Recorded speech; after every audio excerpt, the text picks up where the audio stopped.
Ninth class science. तो मैंने Rutherford model के बारे में थोड़ा सा बताया था। मैंने ये बात पहले ही बता दी है कि रदरफोर्ड ने अपना कोई स्पेसिफिक मॉडल नहीं दिया है एटम का, लेकिन हाँ उसने एटम के लिए एक एक्सपेरिमेंट जरूर किया है। उसने बिल्कुल सिंपल सी बात बोली है। उसने जो एक्सपेरिमेंट किया था अल्फा पार्टिकल के साथ, लास्ट क्लास में मैंने ये पढ़ाया था कि जो अल्फा पार्टिकल्स थे और उसने उन अल्फा पार्टिकल से आने वाली रेस को पास करवाया था एटम से। तो तुमने देखा था कि किस तरह से कुछ रेस तो ऐसी थी जो बिल्कुल सीधी डायरेक्शन में जा रही थी, बिना किसी से टकराए बिल्कुल सीधा ही निकल गई। और कुछ रेस ऐसी थी, एक या दो ही रे ऐसी होंगी जो काफी लार्ज एंगल पे डिफ्लेक्ट करी थी, है ना, जिनका डिफ्लेक्शन काफी लार्ज एंगल पर हुआ था। और मुश्किल से ही एक ऐसी होगी जो वापस चली गई थी, जिस डायरेक्शन में आई उसी डायरेक्शन में वापस चली गई। तो गिनी चुनी उसके रिजल्ट थे एक्सपेरिमेंट के, जिसमें से मैंने 2 पॉइंट तो लिखवा दिए थे। रिजल्ट ऑफ एक्सपेरिमेंट लिखवा रहा था मैं, जिसमें से 2 पॉइंट मैं लिखवा चुका था। तीसरा पॉइंट तो मैं अब लिखना है। तो तीसरे पॉइंट में लिखो, मतलब ये लगा लो कि बहुत ही कम ऐसी थी, या फिर हम कह सकते हैं 12,000 रेस में सिर्फ एक ही रे ऐसी थी जो वापस गई है, मतलब जिस डायरेक्शन में आई उसी डायरेक्शन में वापस चली गई। ठीक है, ऐसा क्यों हुआ है अभी मैं बताऊंगा, ये तीनों मैं बता दूंगा ऐसा क्यों हो रहा है। ठीक है, कि बहुत सारी रे ऐसी क्यों है जो सीधा जा रही हैं, और बहुत ही कम रे ऐसी क्यों है जो लार्ज एंगल पर डिफ्लेक्ट कर रही हैं, और इतनी कम ऐसी क्यों है जो बहुत ही कम बैक साइड में जा रही है, मतलब वापस जा रही है। ठीक है, तो तुमने देखा होगा इतने बड़े एक्सपेरिमेंट में सिर्फ एक ही रे ऐसी थी जो वापस चली गई थी। ठीक है, ज्यादातर कौन सी थी, जो बिना टकराए किसी से सीधा जा रही है, और गिनी चुनी 2-3 ऐसी थी जो लार्ज एंगल पर डिफ्लेक्ट कर रही हैं और स्मॉल एंगल पर डिफ्लेक्ट कर रही हैं, और एक रे ही ऐसी है जो वापस जा रही है। तो ऐसा क्यों हो रहा है अभी वो देखते हैं। पहले एक थर्ड और लास्ट पॉइंट लिख लो, मतलब ये लगा लो कि 12,000 में से एक रे का चांस था वापस जाने का। तो लिखो वेरी फ्यू, थर्ड पॉइंट के अंदर लिखना वेरी फ्यू। वेरी फ्यू का मतलब होता है बहुत कम, बहुत कम रे ऐसी थी जो वापस जा रही थी। तो वेरी फ्यू में लिखो, वेरी फ्यू ब्रैकेट में लिख लेना, ओनली 1 in 12,000, ओनली 1 in 12,000। मतलब ये लगा लो कि 12,000 में से एक का चांस कैसा था वापस जाने का। वेरी फ्यू ब्रैकेट में लिखना, ओनली 1 in 12,000 ब्रैकेट क्लोज। अब लिखो वर डिफ्लेक्टेड बैक, वर डिफ्लेक्टेड, डिफ्लेक्टेड का मतलब वो अपनी पीछे की तरफ डिफ्लेक्ट कर रही थी। डिफ्लेक्शन होता है एक तरीके से अपनी डायरेक्शन बदलना, डिफ्लेक्शन कहलाता है। वर डिफ्लेक्टेड बैक, तो उसने डायरेक्शन तो नहीं बदली, लेकिन हाँ आगे की तरफ जा रही थी तो उसी डायरेक्शन में पीछे की तरफ चली गई। हम रफली कह सकते हैं कि अपोजिट डायरेक्शन में चली गई, जा रही थी सामने की तरफ, चली गई पीछे की तरफ। तो अब देखते हैं ऐसा क्यों हो रहा है। तो मैंने बताया था जो अल्फा पार्टिकल होता है वो कैसा पार्टिकल होता है, बताओ। इसके अंदर हीलियम के पॉजिटिव आयन होते हैं ना, और कितने आयन होते हैं इसके अंदर, हीलियम के 2। मैंने बताया था अल्फा पार्टिकल के अंदर हीलियम के कितने आयन होते हैं, 2 आयन होते हैं, और वो भी पॉजिटिव या नेगेटिव, सिर्फ पॉजिटिव। अब एक छोटा सा रूल समझो, देखो हमेशा ध्यान रखना जो पॉजिटिव आयन होता है वो पॉजिटिव आयन को हमेशा दूर करने की कोशिश करता है। क्या करने की कोशिश करता है, दूर। और जो पॉजिटिव आयन होता है वो नेगेटिव आयन को एक दूसरे की तरफ अट्रैक्ट करने की कोशिश करेगा।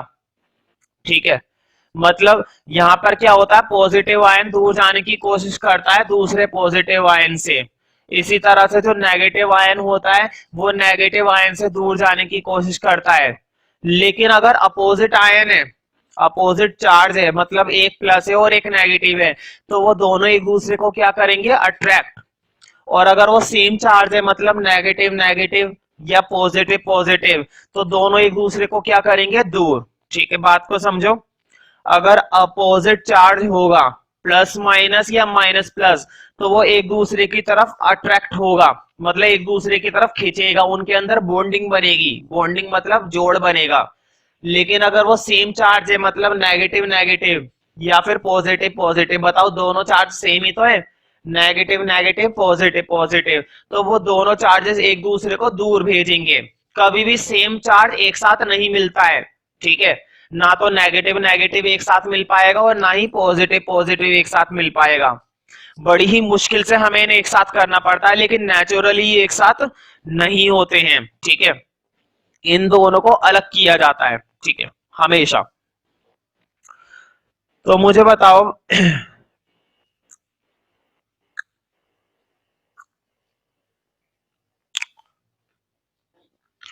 जो अल्फा पार्टिकल था वो कैसा पार्टिकल था, पॉजिटिव चार्ज या नेगेटिव चार्ज, पॉजिटिव चार्ज ना।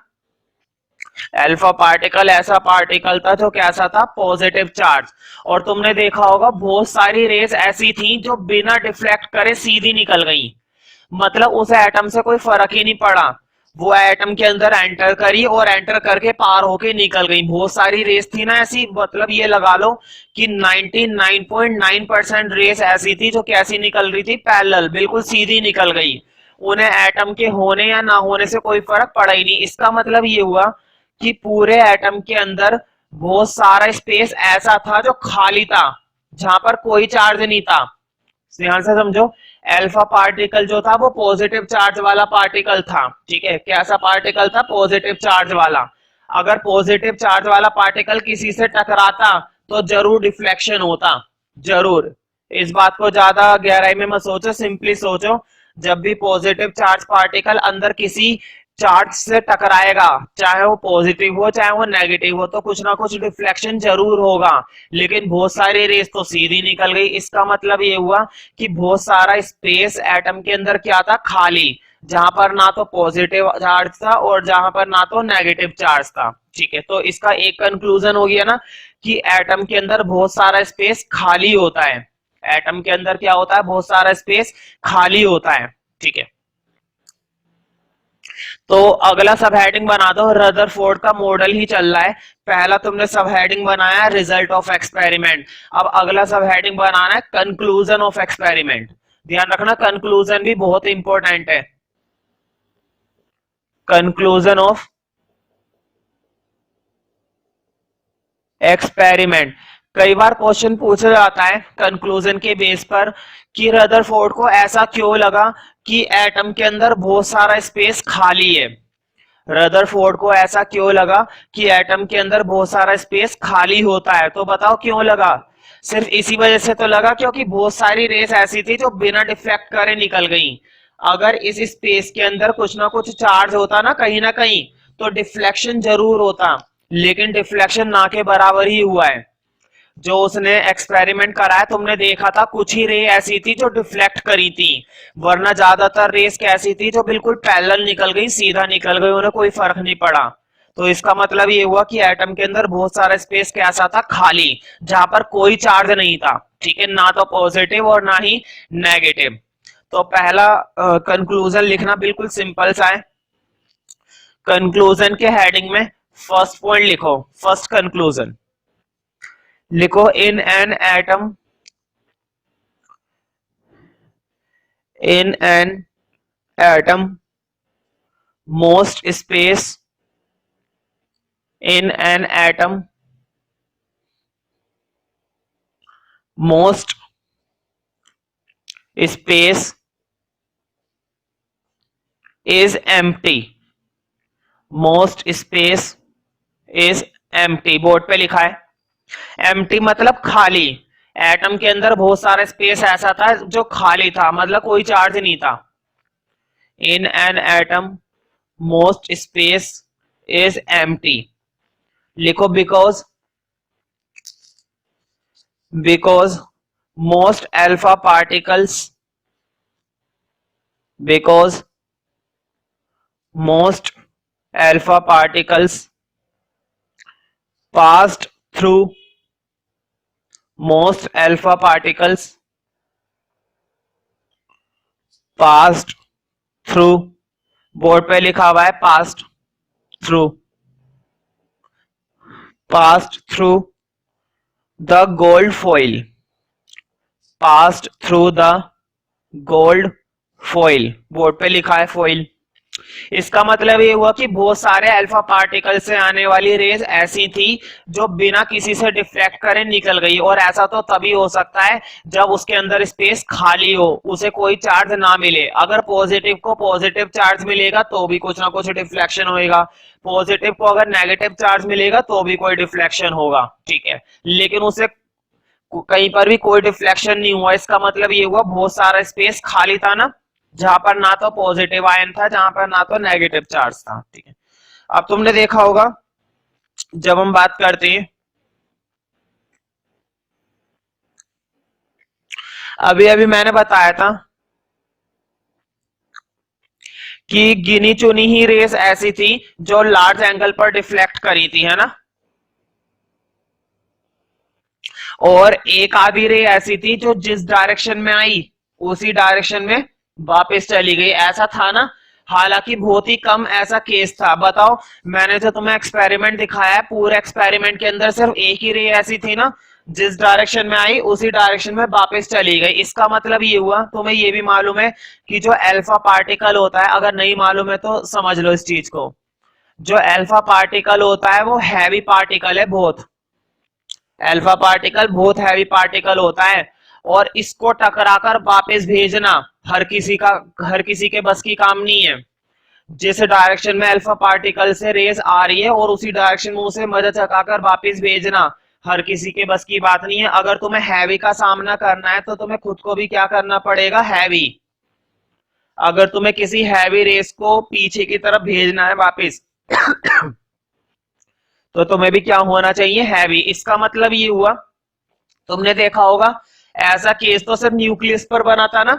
देखो एक्सपेरिमेंट में तुम देख सकते हो सिर्फ एक ही केस था ऐसा जो जिस डायरेक्शन में आया, और जब वो न्यूक्लियस से टकराया बिल्कुल सामने से, जब वो न्यूक्लियस के बिल्कुल सामने टकराया है तभी वो रे वापस चली गई। इसका मतलब ये हुआ कि सिर्फ इतने से हिस्से के अंदर जो चार्ज था, इतने से हिस्से के अंदर जो चार्ज था वो चार्ज काफी हैवी था।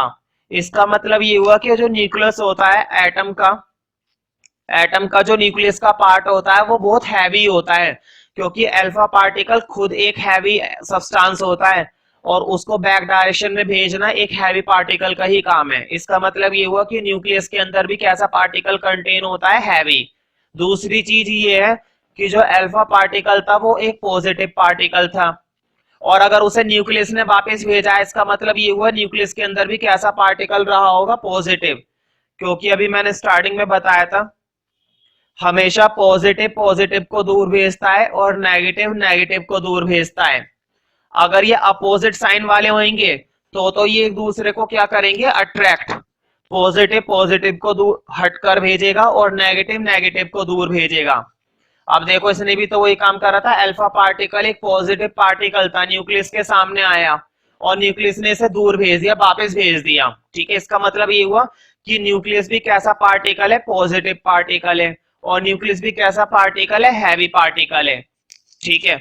और ध्यान रखना न्यूक्लियस के अंदर अगर पॉजिटिव चार्ज है तो तुम्हें मालूम है पॉजिटिव चार्ज को हम बोलते हैं प्रोटॉन। तो एक बात कंफर्म हो गई कि न्यूक्लियस के अंदर कौन सा चार्ज और कौन सा प्रोटॉन पाया जाता है, प्रोटॉन। तो वो अभी मैं कंक्लूजन में लिखाऊंगा, पहले सेकंड पॉइंट लिखो।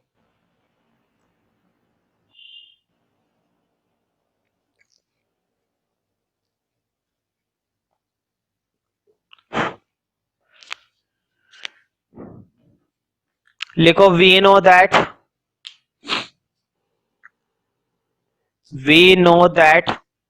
alpha particles were we know that alpha particles were positive charged particles. Alpha particles were positive charged. Alpha particles were positive charged particles. Positive charged particles. कैसा चार्ज पार्टिकल होता है, positive. और अगर इसको वापस भेजना है तो किसी पॉजिटिव के ही बस की बात है, नेगेटिव के बस की बात नहीं है, क्योंकि नेगेटिव तो इसको और चिपका लेगा, अट्रैक्ट कर लेगा। पॉजिटिव चार्ज पार्टिकल्स लिखो, दीज कुड बी डिफ्लेक्टेड, मतलब अगर इसको डिफ्लेक्ट करना है तो कौन डिफ्लेक्ट कर सकता है? सिर्फ positive charge.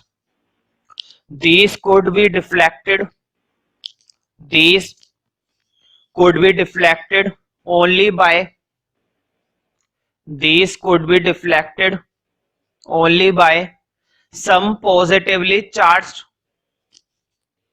these could be deflected only by, these could be deflected only by some positively charged body, some positively charged body present in the atom, present in the atom, present in the atom। ठीक है, तो ध्यान रखना, alpha particle तभी deflect करेगा जब उसका सामना कैसे चार्ज से होएगा? पॉजिटिव चार्ज से। अगर इसका सामना नेगेटिव चार्ज से हो गया तो ये चिपक जाएगा, क्योंकि मैंने बताया था पॉजिटिव और नेगेटिव एक दूसरे को क्या करते हैं? अट्रैक्ट। और पॉजिटिव पॉजिटिव को क्या करते हैं? दूर। और पॉजिटिव नेगेटिव को क्या करते हैं? आपस में अट्रैक्ट। इस तरह से चिपक जाते हैं। ठीक है, तो ध्यान रखना, अगर अल्फा पार्टिकल किसी इलेक्ट्रॉन से टकरा गया, एटम के अंदर इलेक्ट्रॉन भी होते हैं, याद करो मैंने थॉमसन का मॉडल पढ़ा है, और थॉमसन के मॉडल में मैंने बताया था ना, इलेक्ट्रॉन घूमते रहते हैं। तो इस अल्फा पार्टिकल का सामना अगर इलेक्ट्रॉन से हो गया तो वो रे वहीं पर रुक जाएगी और वो चिपक जाएंगे पार्टिकल। तो तुमने देखा हो एक्सपेरिमेंट में एक आध था ऐसा जो चिपक गए थे। ठीक है, खैर उसकी हम बात ज्यादा नहीं कर रहे। खैर इस वाले पॉइंट के लिए थोड़ी सी बात नोट में लिखना, नोट में लिखो फर्स्ट पॉइंट।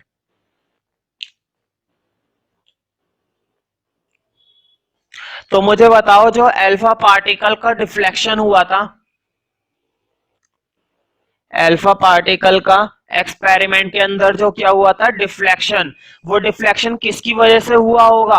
पॉजिटिव चार्ज की वजह से ना। अब ये भी मैंने बताया था, डिफ्लेक्शन जब भी होगा किसकी वजह से होगा? पॉजिटिव से, क्योंकि पॉजिटिव पॉजिटिव को डिफ्लेक्ट जरूर करेगा। ठीक है, पॉजिटिव नेगेटिव को नहीं करता, नेगेटिव पॉजिटिव को नहीं करता, वो तो चिपक जाते हैं आपस में। ठीक है, लेकिन पॉजिटिव पॉजिटिव को जरूर करेगा डिफ्लेक्ट। तो मुझे बताओ, क्या बहुत सारा डिफ्लेक्शन देखने को मिला था एक्सपेरिमेंट के अंदर?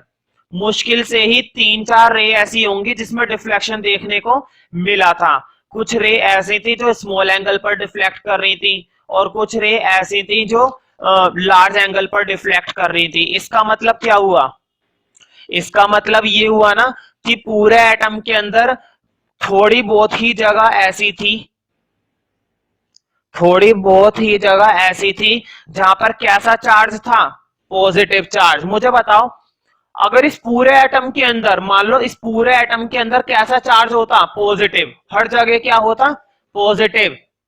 तो बताओ, डिफ्लेक्शन दुनिया भर का नहीं हो जाता?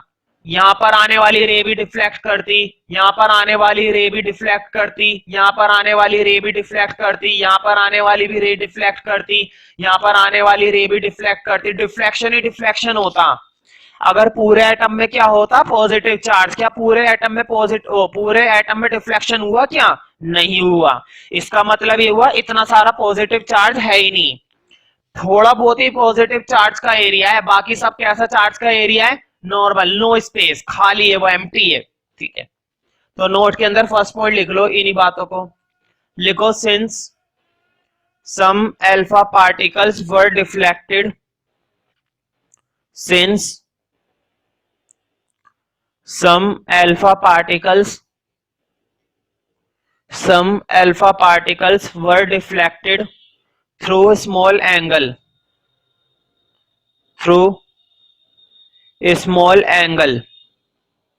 कुछ ही तो ऐसे थे जो छोटे एंगल से डिफ्लेक्ट करें। लिख लो। और बहुत ही कम ऐसे हैं जो लार्ज एंगल पर डिफ्लेक्ट करें। भाई छोटे एंगल पर तो फिर भी देखने को मिल रहे हैं 3-4, लेकिन लार्ज एंगल पर तो 1 या 2 ही देखने को मिल रहे हैं बस।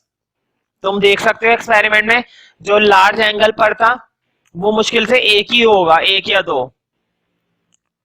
since some alpha particles were deflected through small angle or a few board पे लिखा है और a few through large angle, और बहुत ही कम। अ फ्यू, सम का मतलब होता है थोड़े बहुत कुछ, और अ फ्यू का मतलब होता है बहुत ही कम, ना के बराबर, है ना। ना के बराबर ही एक आध रे ऐसी रही होगी जो लार्ज एंगल पर थी। और a few through large angle, और a few through large angle मतलब कुछ ही ऐसी थी ना के बराबर जो लार्ज एंगल पर थी, ठीक है। लार्ज एंगल इट मींस, इसका मतलब क्या हुआ, इसका मतलब ये हुआ कि पूरे एटम के अंदर जो पॉजिटिव चार्ज वाला एरिया था, पूरे एटम के अंदर जो पॉजिटिव चार्ज वाला एरिया था वो बहुत ही कम था। अगर पूरे में पॉजिटिव चार्ज भरा हुआ होता, डिफ्लेक्शन ही डिफ्लेक्शन, दुनिया भर का डिफ्लेक्शन होता, लेकिन ऐसा तो नहीं हुआ। ऐसा इसलिए नहीं हुआ क्योंकि पॉजिटिव चार्ज इसमें है ही नहीं इतना। अभी मैं बताऊंगा कितना होता है, सिर्फ तुम सुनकर हैरानी करोगे कि कितना कम पॉजिटिव चार्ज होता है। अभी मैं आ रहा हूं उसी पॉइंट पर कि आखिर होता है तो कितना कम होता है।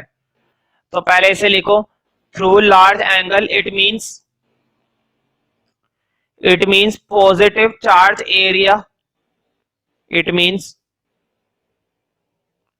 Positive charge area is very little, positive charge area is very little in an atom, positive charge area is very little in an atom, in an atom। तो ध्यान रखना बहुत ही कम होता है ये एरिया, ठीक है। और जिस एरिया में मतलब जिस जगह में पॉजिटिव चार्ज मिल जाए, वैसे ज्यादातर जो एटम होते हैं ना, एटम का जो बिल्कुल बीच का पार्ट होता है, सेंटर का पार्ट, ज्यादातर पॉजिटिव चार्ज वहीं पर मिलता है। कहां पर मिलता है? बिल्कुल सेंटर के पार्ट में। कई बार क्वेश्चन पूछा आता है एटम के उस एरिया का नाम बताओ जहां पर पॉजिटिव चार्ज मिलता है, तो ध्यान रखना सिर्फ सेंटर में ही पॉजिटिव चार्ज मिलता है, और इस सेंटर के पार्ट को क्या बोला जाता है? न्यूक्लियस। इसका मतलब ये हुआ कि न्यूक्लियस के अंदर कौन सा चार्ज होता है? पॉजिटिव। और पॉजिटिव मतलब प्रोटॉन। कहने का मतलब ये हुआ कि एटम में हर जगह क्या होते हैं? इलेक्ट्रॉन होते हैं। हर जगह तो नहीं, धीरे धीरे थोड़े बहुत होते हैं इलेक्ट्रॉन, लेकिन पॉजिटिव प्रोटॉन कहां पे होते हैं? सिर्फ प्रोटॉन होते हैं सिर्फ न्यूक्लियस के अंदर। अब तुम सोच रहे होंगे कि एटम तो हमने सबसे छोटी यूनिट पढ़ी थी, एटम के अंदर भी दो दो चार्ज निकल आए, प्रोटॉन भी और इलेक्ट्रॉन भी, ठीक है। तो ऐसा होता है। तो ध्यान रखना, सेकंड पॉइंट में लिखो, इस छोटे से एरिया का नाम क्या होता है वो लिख लो।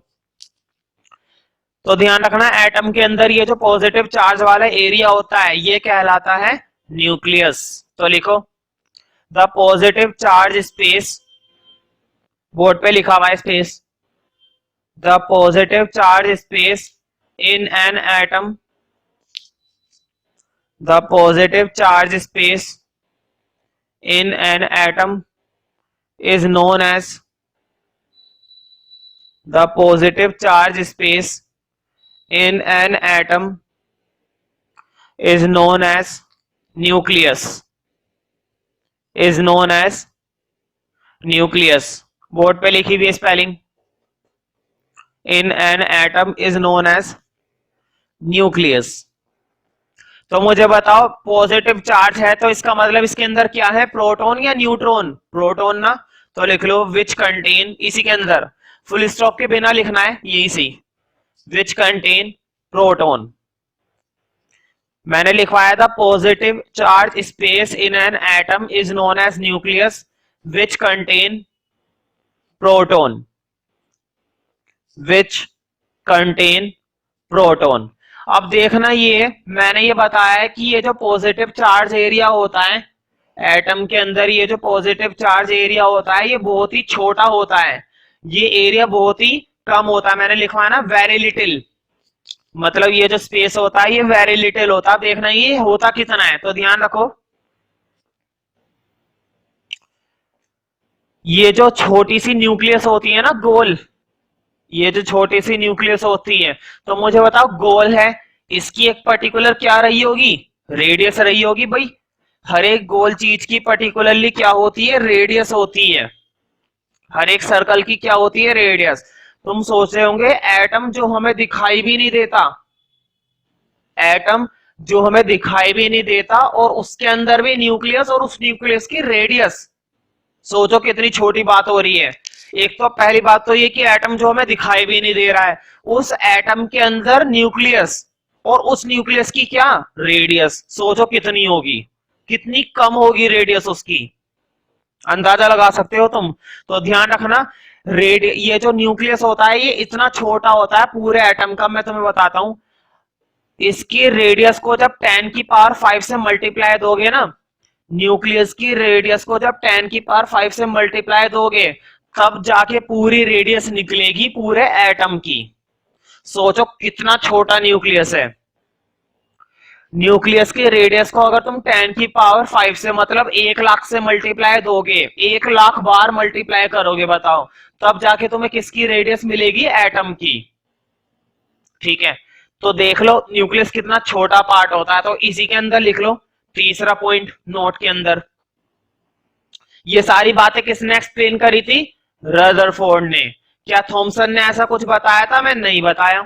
ठीक है, तो थॉमसन रदरफोर्ड का मॉडल काफी बेस्ट माना जाता है। उसके ये जो कंक्लूजन है ये काफी इफेक्टिव होते हैं, बहुत यूजफुल है, बहुत पूछे जाते हैं। लेकिन ध्यान रखना कमी तो इसके एक्सपेरिमेंट में भी है। अभी आएंगे ड्रॉबैक्स। ड्रॉबैक्स का मतलब होता है कमियां या लिमिटेशन, वो भी आएगा अगला टॉपिक। लेकिन पहले ये लिख लो कि इसकी रेडियस होती कितनी है लगभग। तो ध्यान रखना अगर तुम इसको इतने से मल्टीप्लाई दोगे न्यूक्लियस की रेडियस से, तो पूरे एटम की रेडियस निकलेगी। तो लिखो the radius of nucleus, the radius of nucleus is 10 raise to power 5, ये लिखा हुआ। The radius of nucleus is 10 raise to power 5, इसको हम पढ़ते हैं 10 रेज टू द पावर 5।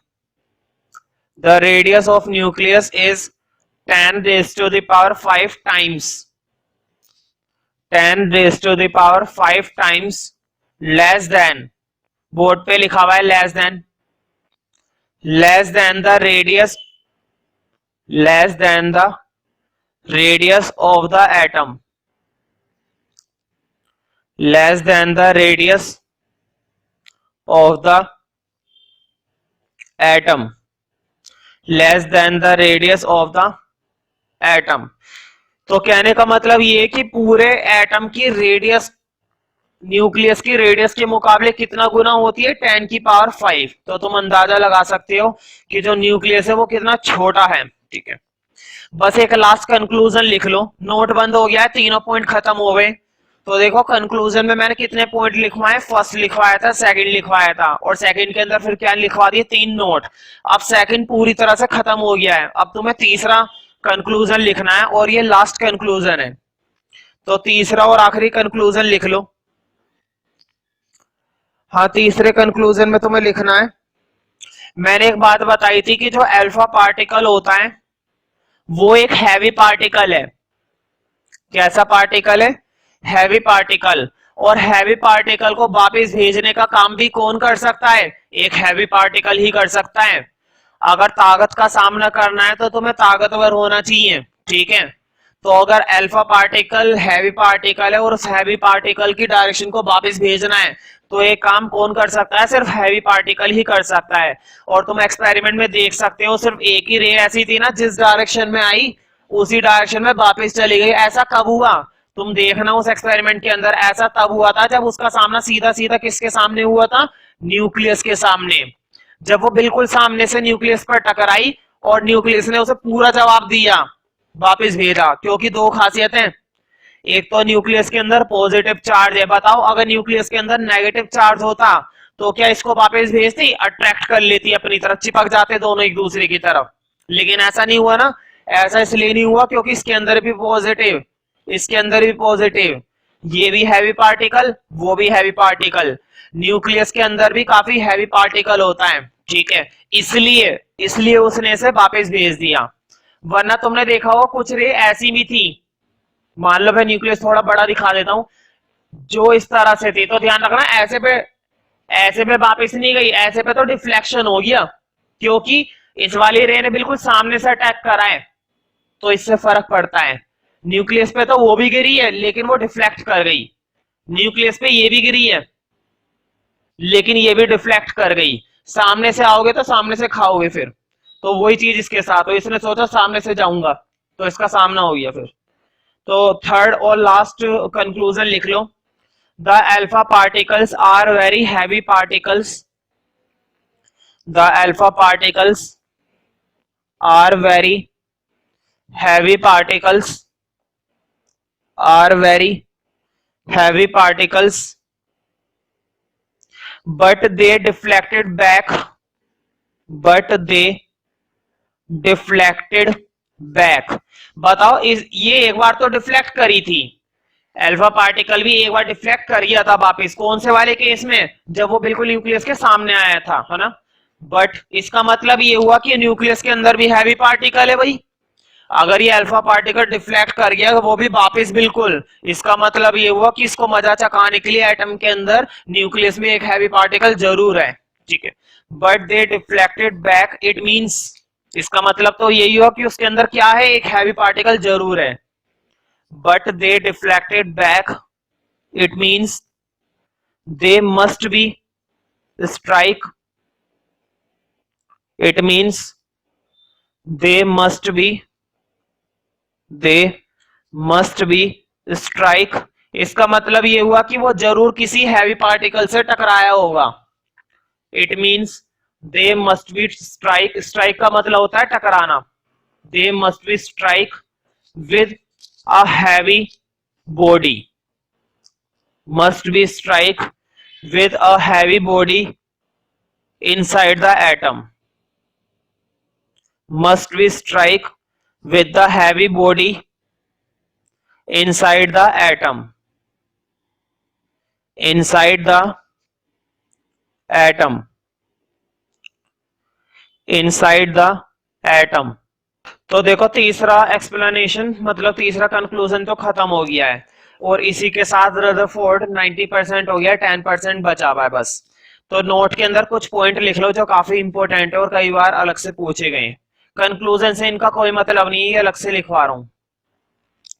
तो नोट के अंदर नोट के अंदर कुछ पॉइंट लिख लेना।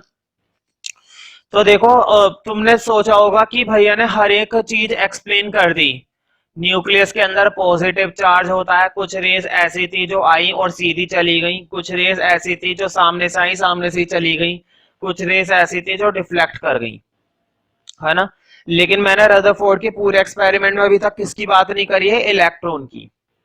अब देखो ये क्या कह रहा है, ये इलेक्ट्रॉन, उसने देखो थॉमसन मॉडल याद करो, थॉमसन मॉडल क्या कहता था कि एटम के अंदर इलेक्ट्रॉन्स इस तरह से रखे हुए होते हैं, उनकी पोजीशन इलेक्ट्रॉन के अंदर क्या होती है, फिक्स, इधर उधर रखे रहते हैं। उसने न्यूट्रॉन के बारे में मतलब न्यूक्लियस वगैरह की बातें बिल्कुल भी नहीं करी थी, ये बातें किसने करी है, रदरफोर्ड ने, उसने सिर्फ इतना बोला था। अब देखो इसने थोड़ी सी बातें ज्यादा एक्सप्लेन करी, इसने क्या करा है, अभी अभी मैंने बताया था कि पॉजिटिव चार्ज नेगेटिव चार्ज हमेशा एक दूसरे को क्या करते हैं, अट्रैक्ट, पॉजिटिव चार्ज और नेगेटिव चार्ज एक दूसरे को क्या करते हैं, अट्रैक्ट, ये उसके कंक्लूजन से बात साबित हो गई। दूसरी बात मैंने बताया था न्यूक्लियस के अंदर हैवी पार्टिकल है क्या नहीं, ये भी मैंने एक्सप्लेन करवा दिया था, ये भी बात उसके कंक्लूजन से आई है कि न्यूक्लियस के अंदर पॉजिटिव चार्ज होता है, उसके अंदर हैवी पार्टिकल होता है, ठीक है। अब अगर पॉजिटिव चार्ज है तो मुझे बताओ, पॉजिटिव चार्ज मतलब न्यूक्लियस के अंदर क्या है, प्रोटॉन, पॉजिटिव चार्ज मतलब न्यूक्लियस के अंदर क्या है, प्रोटॉन, और नेगेटिव चार्ज इसका मतलब एटम के अंदर और क्या है, इलेक्ट्रॉन भी है। इलेक्ट्रॉन ऐसा थोड़े ना कि सिर्फ प्रोटॉन ही प्रोटॉन है, इलेक्ट्रॉन भी होते हैं।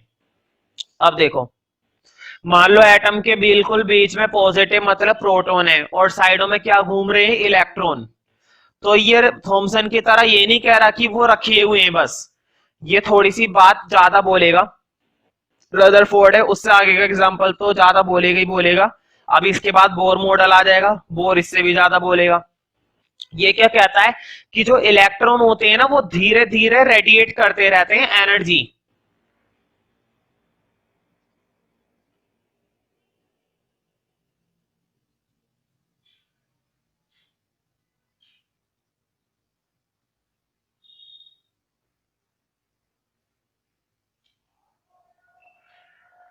इसने क्या बोला था, तुम्हें ये मालूम है ना कि पॉजिटिव चार्ज और नेगेटिव चार्ज एक दूसरे को क्या करते हैं, अट्रैक्ट। इसमें क्या होता है, इसने थोड़ी लॉजिकल बात बोली। इसने कहा था कि जो न्यूक्लियस के अंदर पॉजिटिव चार्ज है ना, एक टाइम ऐसा आएगा कि वो धीरे धीरे सारे इलेक्ट्रॉन को अपने अंदर समा लेगा। भाई अट्रैक्ट कर रहा है, एक समय ऐसा ही तो आएगा कि सारे नेगेटिव चार्ज वाले वो अपने अंदर समा लेगा, अट्रैक्ट कर लेगा, चिपका लेगा, खत्म कर देगा। इसका मतलब ये हुआ कि जो इलेक्ट्रॉन होते हैं ना वो धीरे धीरे अपनी एनर्जी को क्या कर रहे हैं, रेडिएट कर रहे हैं। अब मुझे बताओ, पूरे एटम के अंदर दो ही तो चार्ज है, पॉजिटिव और नेगेटिव। अगर सारे पॉजिटिव चार्ज के अंदर ये नेगेटिव आयन घुसते चले जाएंगे इस तरह से, इस तरह से इसी के अंदर घुसते चले जाएंगे, तो एटम क्या बचेगा, एक समय तो ऐसा आएगा एटम खत्म ही हो जाएगा, क्योंकि सारे इलेक्ट्रॉन्स तो खत्म ही हो गए। क्या बचा है, बस न्यूक्लियस ही बचा है, एटम ही खत्म हो गया। एटम का जो बेसिक आइडिया होता है कि इसके अंदर प्रोटॉन होते हैं, इलेक्ट्रॉन होते हैं, एटम तो खत्म ही हो जाएगा, क्योंकि रदरफोर्ड ने ये एक्सप्लेन करा है कि जो इलेक्ट्रॉन होते हैं वो धीरे धीरे अपनी एनर्जी को क्या कर रहे हैं, रेडिएट कर रहे हैं। रेडिएट का मतलब होता है वो अपनी एनर्जी को धीरे धीरे खत्म करते जा रहे हैं। और ऐसा वो खुद नहीं कर रहे, ऐसा करने का क्या कारण है, न्यूक्लियस। न्यूक्लियस हर एक इलेक्ट्रॉन को अपने अंदर क्या कर रहा है, कैप्चर करता जा रहा है। और एक टाइम ऐसा आएगा कि सारे इलेक्ट्रॉन खत्म हो जाएंगे, वो सभी इलेक्ट्रॉन को क्या कर लेगा, अपने अंदर कैप्चर कर लेगा। तो बताओ क्या लॉजिकल बात लग रही है, उसने जो एक्सप्लेन करा उससे तो लॉजिकल लग रही है। लेकिन बोर ने एटम का एक अलग मॉडल एक्सप्लेन करा है, वो भी मैं बताऊंगा क्या है। बताओ, ये एक प्रॉब्लम है। अगर इस एक्सपेरिमेंट को कंसीडर करें और यही बात मान ले कि एटम के अंदर प्रोटॉन सारा कैप्चर कर लेता है इलेक्ट्रॉन को, तो उस हिसाब से तो फिर एटम एग्जिस्ट ही नहीं करेगा, एटम ही खत्म हो गया फिर तो, है ना। इसलिए इसके इस एक्सपेरिमेंट को रिजेक्ट कर दिया गया था, क्योंकि ये क्या बन गया, इसका एक ड्रॉबैक, ये इसकी गलती है। इसने ये जो बात बोली है ना कि एक टाइम आएगा कि सारे इलेक्ट्रॉन खत्म हो जाएंगे, बोर ने इसकी इसी कमी को दूर करा है। उसने ये बताया कि इस तरह से नहीं होगा, उसने कुछ और ही एक्सप्लेन कर रखा है, वो भी मैं नहीं बता सकता, जब बोर स्टार्ट करेंगे तब करेंगे। फिलहाल नोट के अंदर फर्स्ट पॉइंट लिख लो। इसने क्या कहा था कि जो इलेक्ट्रॉन होते हैं वो प्रोटॉन के चारों ओर घूमते रहते हैं। इधर देखो बोर्ड पे, मान लो ये है प्रोटॉन मतलब न्यूक्लियस, और इसके चारों ओर क्या घूमते जा रहे हैं, इलेक्ट्रॉन। देखो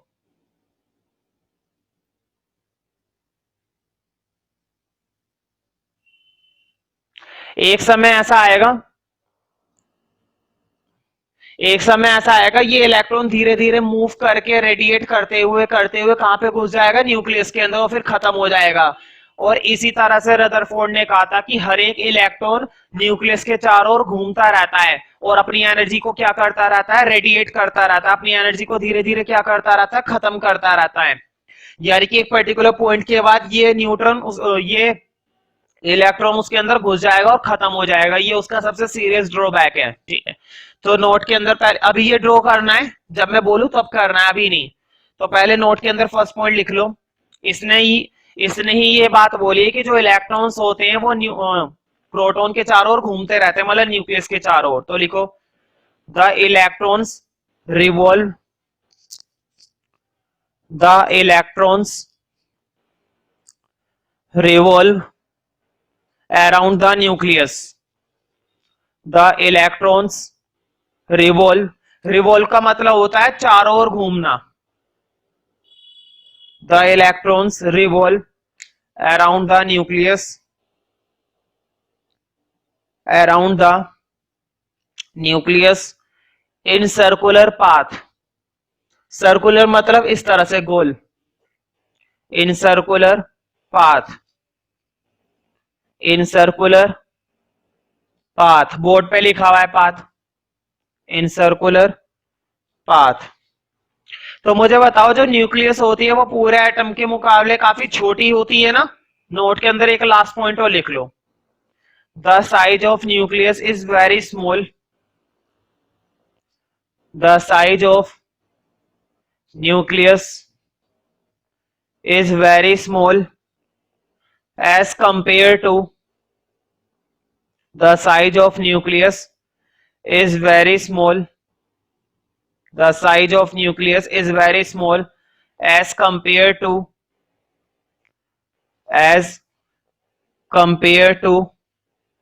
atom.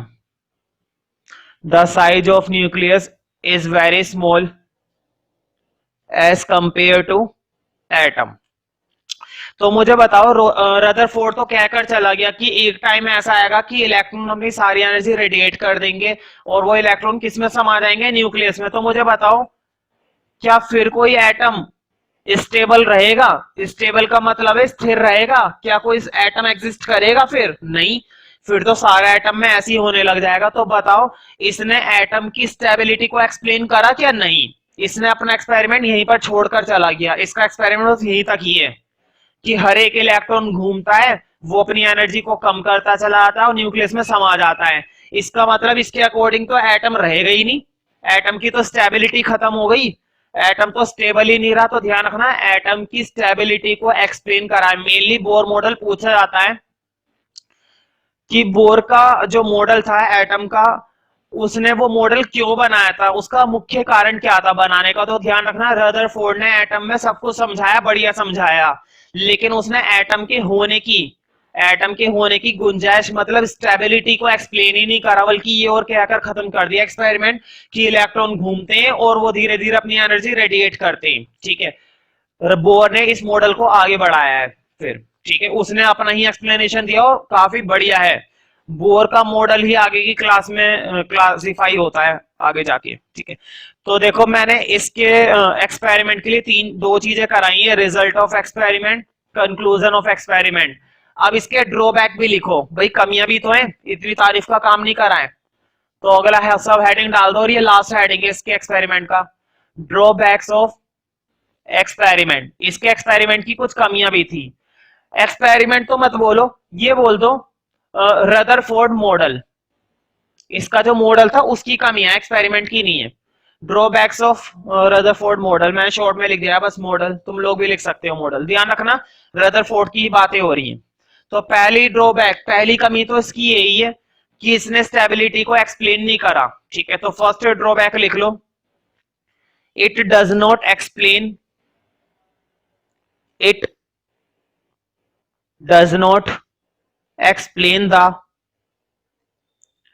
it does not explain the stability, does not explain the stability of an atom, does not explain the stability of an atom। उसने एटम की स्टेबिलिटी को एक्सप्लेन नहीं किया है। Does not explain the stability of an atom. Stability पर underline कर लेना, क्योंकि सिर्फ इसी एक खास बात के लिए कौन सा नया मॉडल बनाया गया है, बोर। ठीक है, हाँ सेकंड पॉइंट लिखो। और दूसरी बात ये, एक तो इसने स्टेबिलिटी एक्सप्लेन नहीं करा, दूसरी तरफ इसने कह दिया कि जो इलेक्ट्रॉन होते हैं वो न्यूक्लियस के चारों ओर घूमते रहते हैं और एनर्जी को क्या करते रहते हैं, कम। एक टाइम ऐसा आएगा उनके अंदर की सारी एनर्जी खत्म हो जाएगी और वो इलेक्ट्रॉन किस में समा जाएगा, देखो एरो दिख रहा है ना एंड में, कहां पे जा रहा है, न्यूक्लियस के अंदर। और ऐसा ही उसने करके बोला था। तो लिख लो सेकंड पॉइंट पे टिक कर लेना, इंपॉर्टेंट है। ड्रॉबैक्स कई बार आ चुके हैं रदरफोर्ड के, लिखो अकॉर्डिंग टू रदरफोर्ड, बोर्ड पे लिखी हुई है spelling, according to Rutherford, electrons revolve around the nucleus. Electrons revolves around the nucleus. Electrons revolves around the nucleus. Around the nucleus मतलब वो न्यूक्लियस के चारों ओर घूमते हैं। एंड लॉसेस, एंड बोर्ड पे लिखा हुआ है, एंड लॉसेस एनर्जी, और धीरे धीरे क्या खत्म करते रहते हैं, अपनी एनर्जी। एंड ध्यान रखना जब तक पॉजिटिव चार्ज नेगेटिव चार्ज को अपनी तरफ खींचेगा तब तक धीरे धीरे इनकी एनर्जी क्या होती चली जाएगी, कम। ठीक है, क्योंकि ये एक दूसरे को हमेशा क्या करते हैं, अट्रैक्ट। तुम सोच रहे होंगे कि नेगेटिव पॉजिटिव को कर रहा है, सॉरी, प्रोटॉन इलेक्ट्रॉन को अट्रैक्ट कर रहा है, वो भी तो इसको कर सकता है और ये भी उसको कर सकता है, तो ये उसको क्यों नहीं कर रहा। ध्यान रखना, उसके अंदर पॉजिटिव चार्ज तो है लेकिन वो एक हैवी पार्टिकल भी है, उसको अट्रैक्ट करने की शक्ति इसमें नहीं है। हाँ, ये उसे खींच लेगा। प्रोटो न्यूक्लियस छोटा है लेकिन उसके साइज पे मत जाओ कभी भी, ठीक है। And losses energy in the form of radiation, and losses energy in the form of radiation, in the form of radiation। ये वाला डायग्राम बना लो, वीडियो पॉज करके बना सकते हो।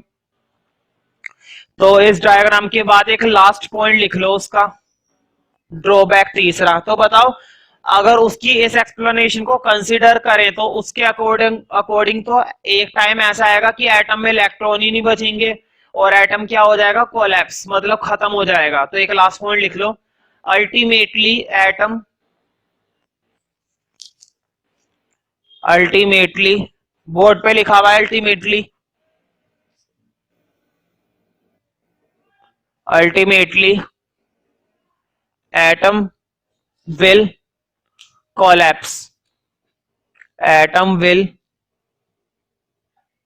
Collapse, ultimately atom will collapse. तो रदरफोर्ड के अकॉर्डिंग तो एटम है ही नहीं इसका मतलब, ठीक है। तो उसकी इस कमी को पूरा करने के लिए आया है बोर, है ना। बोर ने भी अपना स्ट्रक्चर दिया। बोर का स्ट्रक्चर बहुत अच्छा है। इसने तो कहा था कि जो इलेक्ट्रॉन्स होते हैं वो प्रोटॉन के चारों ओर घूमते रहते हैं। इलेक्ट्रॉन्स जो होते हैं वो प्रोटॉन के चारों ओर क्या करते रहते हैं, घूमते रहते हैं। लेकिन उसने भी यही बात बोली है, बोर ने, घूमते रहते हैं, ठीक है, चलो घूमने चाहिए, लेकिन उसने क्या बोला है, उसने हमें बताया है कि जो इलेक्ट्रॉन्स घूम रहे हैं वो इस तरह से नहीं घूम रहे हैं कि वो धीरे धीरे अपनी एनर्जी को कम करते चले जाएंगे। वो घूमेंगे जरूर, रिवॉल्व करेंगे, लेकिन वो अपनी एनर्जी को रेडिएट नहीं करेंगे, मतलब वो अपनी एनर्जी को कम बिल्कुल भी नहीं करने वाले किसी भी कीमत पे। उसका एक कारण है, ऐसा क्यों हो रहा है उसका एक कारण है। बोर ने बोला है ठीक है चलो इलेक्ट्रॉन घूम रहे, घूमने दो। उसने लेकिन ये बोला है इलेक्ट्रॉन घूमेंगे अपनी एक पर्टिकुलर डायरेक्शन में, मतलब इलेक्ट्रॉन घूमेंगे लेकिन अपनी एक पाथ पर घूमते रहेंगे, अपनी एक डायरेक्शन में घूमते रहेंगे, ना कि वो इसके जाके अट्रैक्ट होंगे, वो इसके अंदर समाएंगे नहीं, ना ही न्यूक्लियस उन्हें कैप्चर करेगी। हर एक इलेक्ट्रॉन अपनी एक पर्टिकुलर शेल में घूमेगा। क्या बोला मैंने वर्ड, अपनी एक पर्टिकुलर शेल के अंदर घूमेगा। शेल मतलब उसका एक पर्टिकुलर पाथ है, पाथ मतलब रास्ता है, ना तो वो इस रास्ते को क्रॉस करेगा ना ही इस रास्ते से हटेगा, वो सिर्फ अपनी ही पर्टिकुलर डायरेक्शन में घूमता रहेगा। न्यूक्लियस हर बार उसे अट्रैक्ट करने की कोशिश करेगी क्योंकि न्यूक्लियस के अंदर क्या है, प्रोटॉन, और प्रोटॉन में कौन सा चार्ज होता है, पॉजिटिव, और इलेक्ट्रॉन में कौन सा चार्ज होता है, नेगेटिव। इसका मतलब ये हुआ न्यूक्लियस हर कीमत पर उसको अट्रैक्ट करने की कोशिश करेगी लेकिन वो अट्रैक्ट नहीं होगा क्योंकि उसकी एक पर्टिकुलर डायरेक्शन है और वो अपनी डायरेक्शन को नहीं छोड़ेगा। इसका मतलब क्या हुआ, इसने क्या बोला, रदरफोर्ड की बात मान ली कि ठीक है चलो घूमते, लेकिन इसने एक बात नहीं मानी कि वो अपनी एनर्जी को रेडिएट करेंगे। और रियल में बोर मॉडल ही सेटिस्फाई होता है। रियल एप्लीकेशन किसकी है, बोर मॉडल की, ठीक है। तो अब देखना ये है कि आखिर कितनी शेल बनाई जाए, ठीक है। तो ध्यान रखना, वैसे तो शेल्स ज्यादा होती हैं, ठीक है, इनकी सब शेल होती है, इनकी सब ऑर्बिटल होती है, ठीक है, लेकिन 9th क्लास के अंदर तुम्हें केवल 4 शेल तक ही काम करना है, जो इनकी मेन शेल होती है, जिसको रिप्रेजेंट किया जाता है। जो सबसे पहली शेल है, कितनी शेल होती है, पहली बात तो मैं तुम्हें बताता हूँ। पहली शेल आ गई तुम्हारी n=1। कौन सी शेल है ये, नंबर 1, पहली शेल, फर्स्ट शेल। फिर एक और आती है जिसको हम कहते हैं नंबर 2, एक और आती है जिसको हम कहते हैं नंबर 3, और लास्ट लास्ट शेल जो होती है उसको हम बोलते हैं नंबर 4। ठीक है, इनका एक पर्टिकुलर नेम है। सबसे पहली शेल को बोला जाता है के, कैपिटल के। क्या बोला जाता है सबसे पहली शेल को? कैपिटल के। सेकंड शेल, दूसरी शेल को बोला जाता है कैपिटल एल। तीसरी शेल को बोला जाता है एम। और लास्ट शेल को एम, लास्ट शेल को बोला जाता है एन। ठीक है, के एल एम एन। ठीक है, अब देखना ये है, मैंने ये तो बोल दिया कि इस पर भी इलेक्ट्रॉन मूव कर रहे हैं, इस पर भी इलेक्ट्रॉन घूम रहे हैं, इस पर भी इलेक्ट्रॉन घूम रहे हैं, और लास्ट वाली शेल पर भी क्या घूम रहे हैं? इलेक्ट्रॉन। ठीक है, ये बात तो मैंने बोल दी। अब क्वेश्चन ये है कि किस शेल के अंदर कितने इलेक्ट्रॉन्स घूमेंगे। ये एक इंपॉर्टेंट बात है। किस शेल में, मतलब अगर मैं तुमसे पूछूं कि एम शेल के अंदर कितने घूम सकते, कितने रखे जा सकते, घूमने का मतलब कितने रखे जा सकते हैं, एल के अंदर कितने रखे जा सकते हैं, एन के अंदर कितने रखे जा सकते हैं, ये है क्वेश्चन कि आखिर कौन सी शेल के अंदर कितने इलेक्ट्रॉन्स रखे जाएंगे। ठीक है, तो ध्यान रखना। वैसे मैं तुम्हें साफ सीधी बात बताता हूँ, अभी जो अगला हेडिंग आया ना, इलेक्ट्रॉनिक कॉन्फ़िगरेशन, ठीक है, इसके बारे में मैं ज्यादा बातें नहीं कर रहा, फिलहाल तुम इतना कर लो। तो ये ड्रॉ मत करना, अभी ड्रॉ करने से पहले हेडिंग डाल देना, शायद तुमने डाल रखा होगा क्योंकि लास्ट क्लास में मैंने शायद डलवाया हो। तो लिखना Bohr's model of atom, Bohr's model of atom. इसने क्या करा था? इसने रदरफोर्ड की बात को माना कि ठीक है चलो इलेक्ट्रॉन घूमते हैं, अच्छी बात है, हमें कोई दिक्कत नहीं, घुमाओ खूब, लेकिन उनकी एनर्जी को रेडिएट नहीं करने वाले हम उनकी एनर्जी को रेडिएट नहीं करेंगे। रदरफोर्ड ने क्या कहा था? इलेक्ट्रॉन घूमते घूमते घूमते घूमते किस में कैप्चर हो जाएंगे? न्यूक्लियस में। तो उसके अकॉर्डिंग तो सारे इलेक्ट्रॉन ही खत्म हो जाएंगे, फिर तो एटम ही एग्जिस्ट नहीं करेगा। ठीक है, तो वो बात गलत है। इसने कहा घूमेंगे, चलो ठीक है घूमेंगे, लेकिन अपनी एक पर्टिकुलर शेल के अंदर घूमेंगे। ठीक है, उसी रास्ते पर घूमते रहेंगे, इस तरह से यूं घूमते रहेंगे, है ना। तो बोर मॉडल के लिए पहले तो वीडियो पॉज करके ये ड्रॉ कर लेना, है ना। मैंने थोड़ा सा गलत सर्कल सा बना दिया है, लेकिन तुम पूरा गोल बनाना, है ना, मार्कर से थोड़ा टेढ़ा मेढ़ा हो गया है। ठीक है, और ये जो बीच में है ना, इसको इंडिकेट कर देना न्यूक्लियस, और प्लस साइन मत लगाना, अब प्लस की बजाय इसको बोल्ड कर देना, मतलब भर देना थोड़ा, न्यूक्लियस। क्या बोल, ये बात तो खैर मैंने पहले बता दी थी, क्या बोला जाता है इसको? न्यूक्लियस। तो ड्रॉ करने के बाद लिखना,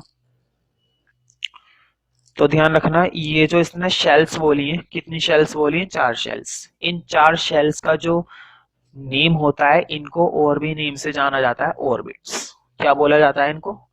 ऑर्बिट्स। तो लिख लो। ड्रॉ करने के बाद इस हेडिंग के लिए, ड्रॉ करने के बाद ग्राफ के, मतलब डायग्राम के नीचे लिखना है फर्स्ट पॉइंट। तो लिखो फर्स्ट पॉइंट में,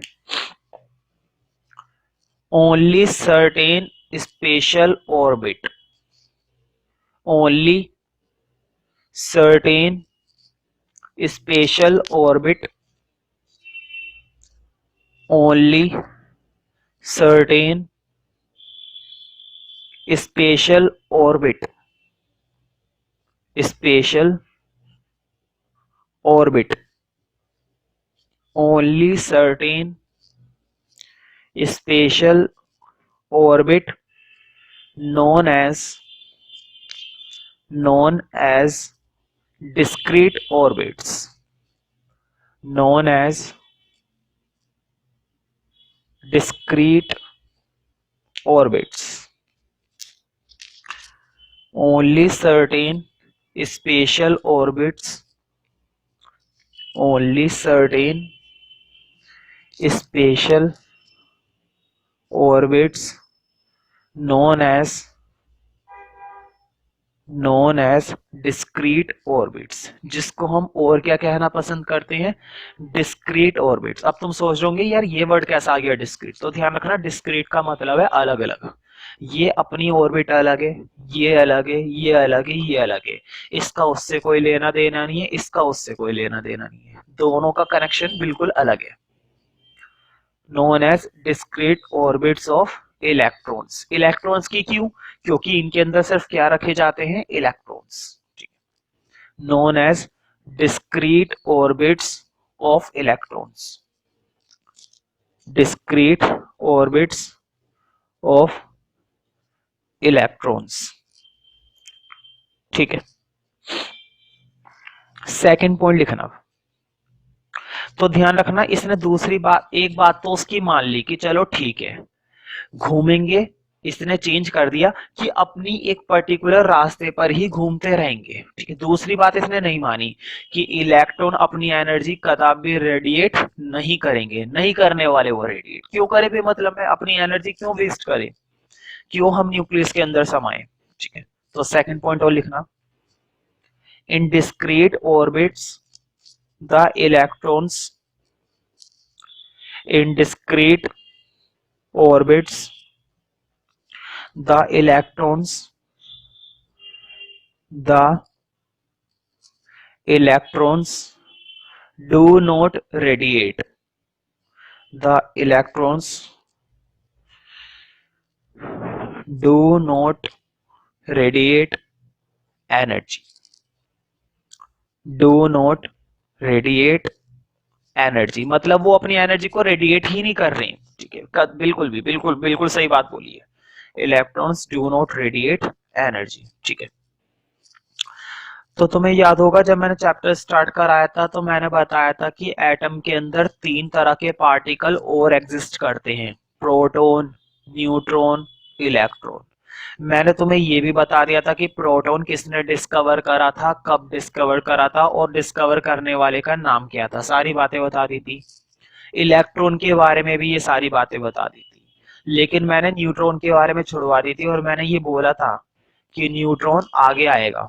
ठीक है, तो ध्यान रखना, स्ट्रक्चर ऑफ एटम का तो पार्ट चल ही रहा है। ठीक है, अब आएगा न्यूट्रॉन्स, किसने डिस्कवर्ड करा था, कब करा था, ठीक है, और कैसे, कैसे करा था। खैर ये तो इतना तो सिलेबस का पार्ट है ही नहीं, डिस्कवरी, लेकिन किसने करा था और कब करा था ये जरूर दे रखा है। ठीक है, तो तुम्हें नेक्स्ट हेडिंग डालना है न्यूट्रॉन्स। क्या डाल दिया तुमने हेडिंग, न्यूट्रॉन्स। अगला हेडिंग है न्यूट्रॉन्स। तो पहले तो उस बंदे का नाम लिखेंगे जिसने ये करामत करी है। ठीक है, तो लिखो फर्स्ट पॉइंट के अंदर, J Chadwick, J Chadwick discovered the neutron, J Chadwick discovered the neutron in 1932। कब डिस्कवर्ड करा था, 1932 में। जे चैडविक डिस्कवर्ड न्यूट्रॉन इन 1932, इन 1932, 1932 में उसने ये कारनामा कर दिखाया। जे चैडविक डिस्कवर्ड द न्यूट्रॉन इन 1932। ठीक है, तो देखो अभी तक क्या हो रहा था, मैंने बताया था प्रोटॉन क्या होते हैं, पॉजिटिव, P फॉर प्रोटॉन और P फॉर पॉजिटिव। और इलेक्ट्रॉन क्या होते हैं, ये भी बात मैंने बता रखी है भाई, इलेक्ट्रॉन क्या होते हैं, नेगेटिव। अगर पॉजिटिव और नेगेटिव दोनों को मिला दिया जाए, सपोज अगर मैं तुमसे बोलूं कि प्रोटॉन है 5 +5 और इलेक्ट्रॉन है 5 -5, क्योंकि नेगेटिव होते हैं, तो मुझे बताओ दोनों को मिलाने पर पूरे एटम के अंदर क्या कोई चार्ज मिलेगा, प्लस का 5 और माइनस का 5 आपस में कट जाएंगे या नहीं कटेंगे, बताओ। ये बात मैंने पहले भी बताई है चैप्टर की स्टार्टिंग में, प्लस का 5 और माइनस के 5 से कट जाएगा और वैल्यू क्या आ जाएगी, 0। और 0 का मतलब होता है नो चार्ज। नो चार्ज मतलब ना तो अब इसके अंदर पॉजिटिव चार्ज बचा, और ना ही अब इसके अंदर नेगेटिव चार्ज बचा। ठीक है, यानी कि एटम कैसा माना जाएगा? न्यूट्रल। न्यूट्रल मतलब नो चार्ज। तो ध्यान रखना, न्यूट्रॉन्स की टेंडेंसी ऐसी ही होती है। जो न्यूट्रॉन्स होते हैं ना भाई, प्रोटॉन में पॉजिटिव, इलेक्ट्रॉन में नेगेटिव, लेकिन न्यूट्रॉन में नो चार्ज, इसमें कोई चार्ज नहीं होता। न्यूट्रॉन में कभी भी कोई चार्ज नहीं होता, नो चार्ज। ठीक है, ना तो पॉजिटिव और ना ही नेगेटिव। ठीक है, तो ये बात सेकंड पॉइंट में लिखना। लिखो सेकंड पॉइंट में। सेकंड पॉइंट में मेनली तुम्हें अब क्या लिखनी है? न्यूट्रॉन की डेफिनेशन लिखनी है। तो सेकंड पॉइंट में डेफिनेशन लिखते हुए बतानी है बात कि इसके अंदर कोई चार्ज नहीं होता। तो लिखो, it contain no charge. It contain no charge मतलब इसमें कोई सा भी चार्ज कंटेन नहीं होता, एग्जिस्ट नहीं करता इसके अंदर। It contain no charge and it present in the nucleus. किसमें होता है ये न्यूट्रॉन्स? कहने का मतलब ये कि न्यूट्रॉन्स भी किसमें होते हैं? न्यूक्लियस में ही होते हैं। रदरफोर्ड वाली बात याद है? रदरफोर्ड ने हमें बताया था न्यूक्लियस के अंदर क्या एग्जिस्ट करते हैं? प्रोटॉन। इसने क्या बताया? ये जो न्यूट्रॉन किसके बाद आया था? बोर मॉडल के बाद। तो अब हमें पता चला है कि जो न्यूक्लियस होती है, ये बात हमें रदरफोर्ड से पहले ही पता थी कि न्यूक्लियस के अंदर कौन सा चार्ज होता है? पॉजिटिव। और पॉजिटिव मतलब उसके अंदर क्या होते हैं? प्रोटॉन्स होते हैं, है ना। अब एक बात और पता चली कि जो न्यूट्रॉन्स होते हैं वो भी किसके अंदर होते हैं? न्यूक्लियस के अंदर। क्लियर हो गई ना बात? It contain no charge and it present in the nucleus. ये न्यूट्रॉन्स किस में प्रेजेंट होते हैं? न्यूक्लियस में। And it present in the nucleus of an atom. And it present in the nucleus and it present in the nucleus of an atom. Of an atom. ठीक है ना।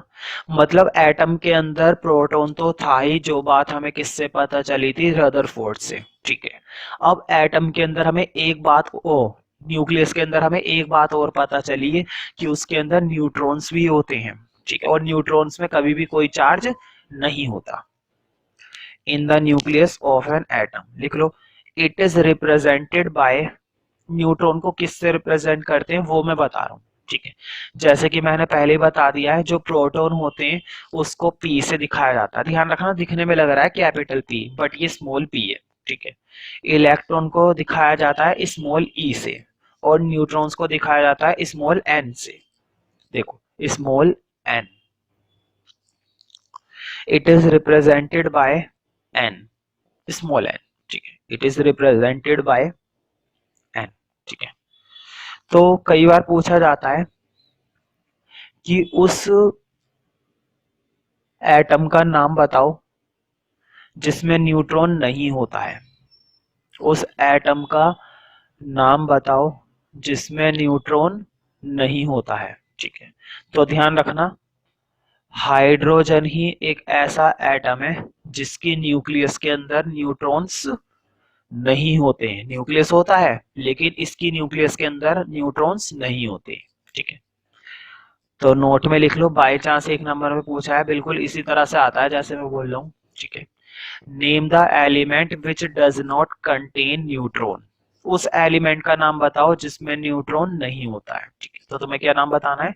Hydrogen. तो लिखो, नोट के अंदर फर्स्ट पॉइंट, इस तरह से नोट के अंदर फर्स्ट पॉइंट लिखना, hydrogen does not contain, hydrogen does not contain neutron. इसमें न्यूट्रॉन नहीं होता है। नोट के अंदर सेकंड पॉइंट लिखो, पॉइंट क्या, बस एक फॉर्मूला लिखवा रहा हूं, मुझे बताओ। सिंपल सी मैं बात बोल रहा हूं बिल्कुल। एक लिख लो पहले, मास ऑफ एटम। पूरे एटम का क्या निकालना है अब तुम्हें? मास। मुझे बताओ, एटम के अंदर तीन तरह के एलिमेंट है, प्रोटॉन है, इलेक्ट्रॉन है, न्यूट्रॉन है, ठीक है। और मैंने अभी बताया था नॉर्मली जो होता है प्रोटॉन और इलेक्ट्रॉन बराबर होता है, अभी मैंने बताया था ना, प्रोटॉन +5 इलेक्ट्रॉन -5, नॉर्मली ऐसा होता है। इसका मतलब वो एटम न्यूट्रल माना जाता है ना, कट जाएगा आपस में, नो चार्ज है ना। खैर उन सब सारी बातों को छोड़ो, जो एटम का मास होता है ना, ध्यान रखना, एटम का मास अगर तुम्हें निकालना है तो तुम्हें क्या करना होता है, मास प्रोटॉन का प्लस मास न्यूट्रॉन्स का, स्मॉल है ना। न्यूट्रॉन्स को किससे दिखाते हैं, स्मॉल एन से, और प्रोटॉन को किससे दिखाते हैं, स्मॉल पी से। अगर तुम इन दोनों के मास को जोड़ दोगे तो पूरे एटम का क्या निकल आएगा, मास। अगर क्वेश्चन पूछा जाता है तुमसे find out the mass of an atom, तो तुम्हें इन दोनों के मास को क्या कर देना होता है, जोड़ना होता है। खैर इसके बेस पर जो फॉर्मूले के बेस पर क्वेश्चन होता है वो बहुत ही कम आता है ना।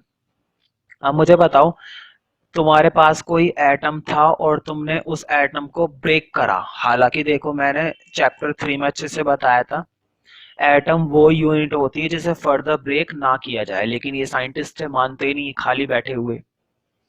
ये एटम में लग गए और उसको भी तोड़कर, इन्होंने तोड़कर तो नहीं, उस पर भी वो करी, रिसर्च करी, एटम पर भी रिसर्च करी।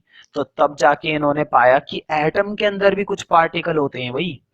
एटम के अंदर भी क्या होते हैं, प्रोटॉन, एटम के अंदर भी क्या होते हैं, इलेक्ट्रॉन, एटम के अंदर भी क्या होते हैं, न्यूट्रॉन। तो ध्यान रखना, ये वो पार्टिकल है जो एटम के अंदर होते हैं, इसलिए इन तीनों पार्टिकल को क्या बोला जाता है, सब एटॉमिक पार्टिकल्स। नाम समझते हो तुम, सबका मतलब होता है छोटा, एटॉमिक का मतलब एटम का, पार्टिकल्स मतलब पार्टिकल्स। इसका मतलब ये हुआ एटम से भी छोटे एटॉमिक पार्टिकल्स। एटम को रिसर्च करने के बाद पता चला कि एटम के अंदर भी छोटे छोटे एटॉमिक पार्टिकल्स होते हैं, इसलिए इनको क्या बोला था, सब एटॉमिक पार्टिकल्स। तो कई बार एक नंबर में क्वेश्चन आया है कि उन तीन सब एटॉमिक पार्टिकल्स का नाम बताओ जो एटम के अंदर एग्जिस्ट करते हैं। तो कौन कौन से बताने, प्रोटॉन, इलेक्ट्रॉन, न्यूट्रॉन, ठीक है। तो इस बात को भी नोट में लिख लो थर्ड पॉइंट में। तो लिखो थर्ड पॉइंट के अंदर,